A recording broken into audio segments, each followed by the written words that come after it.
family of Asaph, Zechariah and Mattaniah.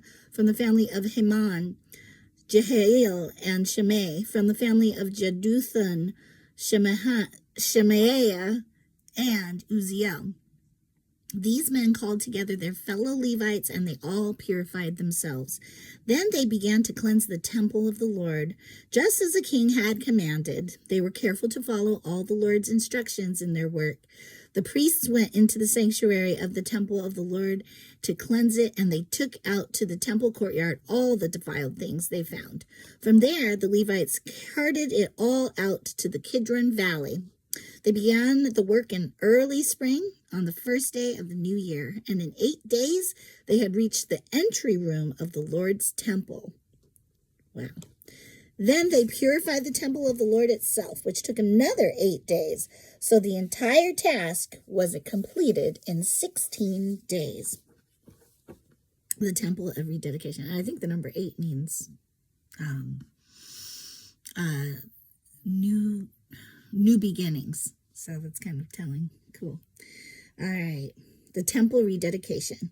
Then the Levites went to King Hezekiah and gave him this report. We have cleansed the entire temple of the Lord, the altar of burnt offering with all its utensils, and the table of the bread of the presence with all its utensils. We have also recovered all the items discarded by King Ahaz when he was unfaithful and closed the temple.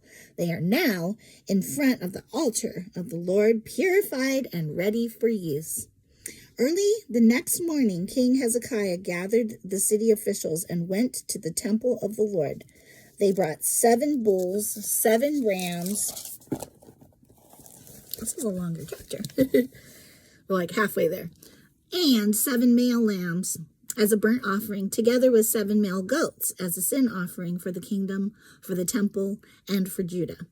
The king commanded the priests, who were descendants of Aaron, to sacrifice the animals on the altar of the Lord. So they killed the bulls, and the priests took the blood and sprinkled it on the altar. Next, they killed the rams and sprinkled their blood on the altar. And finally, they did the same with the male lambs. The male goats for the sin offering were then brought before the king and the assembly of people, who laid their hands on them. The priests then killed the goats as a sin offering and sprinkled their blood on the altar to make atonement for the sins of all Israel. The king had specifically commanded that this burnt offering and sin offering should be made for all Israel. King Hezekiah then stationed the Levites at the temple of the Lord with cymbals, lyres, and harps. He obeyed all the commands